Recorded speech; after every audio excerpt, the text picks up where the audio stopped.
وأنا المحب لأهل سنة أحمد أنا غصة في حلق من عاداني. طيب، بسم الله الرحمن الرحيم. الحمد لله والصلاة والسلام على رسول الله وعلى آله وصحبه ومن والاه. So I've got here 𝗦𝗦𝗕𝗦𝗧𝗏. This is what they call him, yeah. This follows 𝗦𝗦𝗕𝗦𝗧𝗏 Hazrat Allama Pir Saqib Shami. He's a Quburi, Sufi, Khurafi, Batini. And listen to what he says. 𝗧𝗨𝗥𝗡 Ibn Taymiyyah. Do you want to know 𝗧𝗨𝗥𝗡 Ibn Taymiyyah? What happened to him when he died? Yes, Pir Baba, we want to know. Ibn Kathir mentions this. This is a very important point. Ibn Kathir mentions what happened at the time of Ibn Taymiyyah's death. طيب, يلا زدنا. Bring it on to show us what happened. The janazah of Ibn Taymiyyah. Ibn Kathir mentions this in Al-Bidayah وَالنِّهَايَةِ. In Al-Bidayah, طيب. Something very important for all of us. In Al-Bidayah وَالنِّهَايَةِ. Yes. Volume 14. 2 times. الجزء الرابع عشر. Al-Bidayah وَالنِّهَايَةِ. Yes, 3 times. We understood. Ibn Kathir, who is a student of Ibn Kathir, not Ibn Kathir, but طيب. Taymiyyah, he says, when Ibn Taymiyyah passed away, وَأُذِنَ لَهُمْ وأذن لهم. طيب يا علامة أذن. Go ahead. في الدخول عليه وجلس جماعة عنده قبل الغسل وقرأوا القرآن وتبركوا برؤيته وتقبيله. تبركوا برؤيته وتقبيله. The grave and tomb and shrine obsessed, when they hear tabarruk, whoa, you know. Okay, go ahead. Who is saying this? Ibn Kathir is saying this. He said when Ibn Taymiyyah passed away, Listen carefully. When Ibn Taymiyyah passed away, yeah. People sought permission to enter the room. Pay attention. People, very, very important point. People sought permission. Here, the translation is accurate. People. They came in the room where Ibn Taymiyyah's dead body was. What did they do? قبل الغسل قرأوا القرآن. They recited Quran before giving him ghusl. These are the students of Ibn Taymiyyah. Huh? Students? Did you get it? Realized? Earlier he said the people, which is correct, because in Al-Bidayah it says that a group of people, Ibn Taymiyyah, he was imprisoned and he died in this fortress there in Damascus. So the masses who were afflicted by Rafidism and Sufism, and anybody who knows has slightly knowledge of the history of Damascus at that time knows that Ibn Taymiyyah fought against the influence of extreme forms of Sufism, the extreme excessive grave veneration, tomb veneration, shrine veneration, Pir, saint veneration, and the influence of Rafidism. The Awam, the Nas, the Jahils. But they had love for him. They came. Now he translates it to what? His students. Of course, to make his point stronger. Let's continue. These are the students of Ibn Taymiyyah. These are the students of Ibn Taymiyyah. These are the students of Ibn Taymiyyah. What did they do?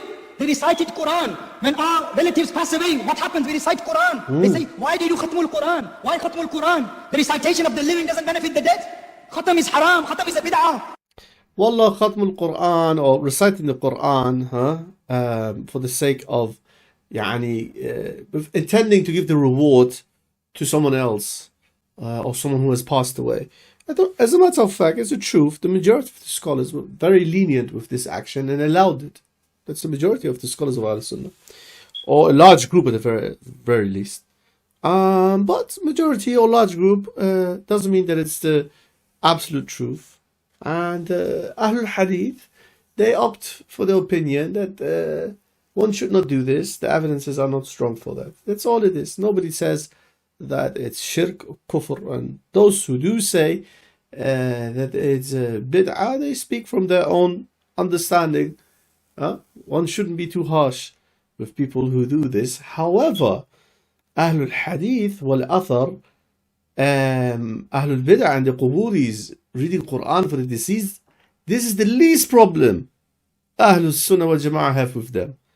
The problem is the excessive veneration of the saints, the invocation of the saints, and seeking madad from this Pir Baba, from that Pir Baba, from Ali bin Abi Talib, from Abdul Qadir al-Jilani, from Badawi, and Jesus Christ, and the list is endless. Let's continue. This is the khatam happening after the demise of Ibn Taymiyyah, and ghusl hasn't been given to him. Who is saying this? Ibn Kathir. I'm not saying this. I'm not saying this. He's just lying. He just mistranslated it.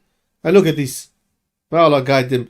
You know, these people will, of course, believe every word. Ulama are not saying this. Ibn Kathir is saying this. The student of Ibn Taymiyyah, one of the greatest scholars, according to these people. He's one of the greatest scholars, Ibn Kathir. He says Quran was recited. Quran was recited next to Ibn Taymiyyah before they gave ghusl. Then what happened after that?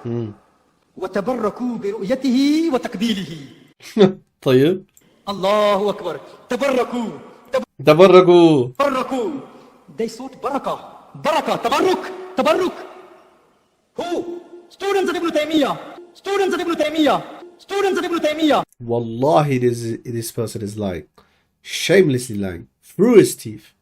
He has no evidence that any of the students of Ibn Taymiyyah ever indulged in this. These are the practices of the Rafidah and of the extremists, not all Sufis, I'm not generalizing them, from the extremists from among the Sufis. They are known for these things. Not Ibn Taymiyyah and his students who fought against these practices all their lives. Who fought against it and warned people of these khurafat and 𝗙𝗪𝗦𝗓𝗏 and bid'ah. And he says that Ibn Taymiyyah's students were indulged in these rituals. Why? Why does he do that? Because he wants to legitimize the khurafat and the over-exaggerated and excessive veneration of the graves and tombs and shrines of his own peers, saints, favorite, set of saints, and the bid'ah that is prevalent in his firqa, in his group. That's why he's lying through his teeth. Who did they gain tabarruk from? Ibn Taymiyyah. How?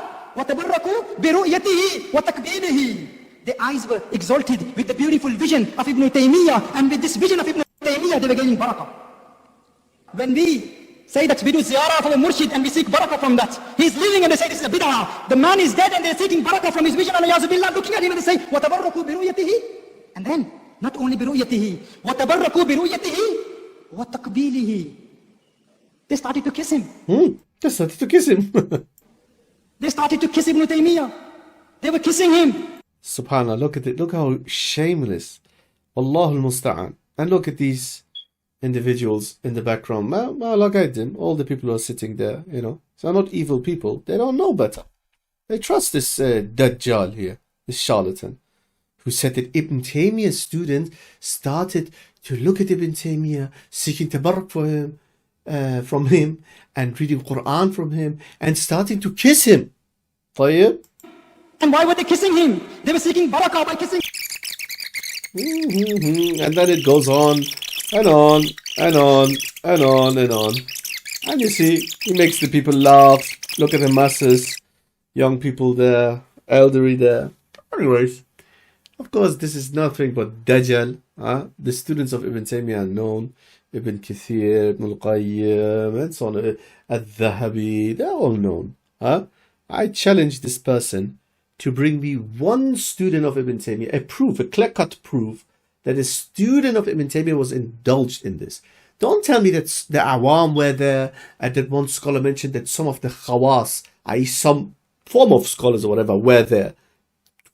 Damascus at that time, everybody has, as I mentioned, everybody who has like the slightest knowledge of the history of Damascus, of the life of Ibn Taymiyyah, Damascus was inflicted by extreme forms of Sufism and worse, of Rafidism, 𝗙𝗢𝗟𝗟𝗢𝗪.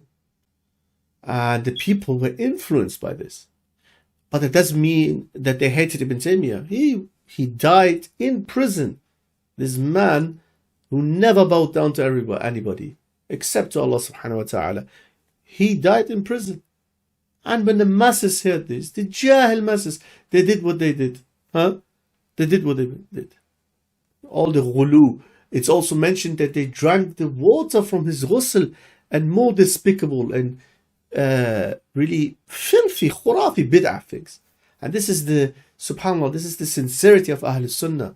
Ibn Kathir, his students, foremost student, he did not hide anything. He recorded everything. He mentioned what the people did. As for himself and Shaykh-ul-Islam Ibn Taymiyyah, their stance is known. They are the foremost against all of these acts. So they are not to be blamed. The only people who are to be blamed are those who committed those acts. May Allah forgive them. Those acts are not shirk, but they are all bid'ah and khurafa. May Allah forgive them. This Dajjal, if he doesn't do tawbah, if he doesn't publicly apologizes for lying against Shaykh al-Islam ibn Taymiyyah, then his hisab is on Yawm al-Qiyamah. And as for the birds of a feather flock together. As for the Rafidah Juhal, I've seen how they copy their arguments. Quburis, they take from one another. They copy their arguments. And look at this screenshot, for example. Look at this Jahil. Look at this foolish ahmaq who thinks that Ibn Taymiyyah is from the Salaf. Doesn't even know that Ibn Taymiyyah is from the Khalaf. And that, of course, this 𝗏𝗏𝗏Sufi Quburis charlatan has lied against Shaykh al-Islam ibn Taymiyyah, and that none of his students were involved. And I challenged them to bring me evidence that any of his students were involved in this. As a matter of fact, they fought till the last second of their life against all of these khurafat that the Rafidah and the extremists of the Sufis are known for these khurafat. هذا وصلى الله على سيدنا محمد وعلى آله وصحبه أجمعين.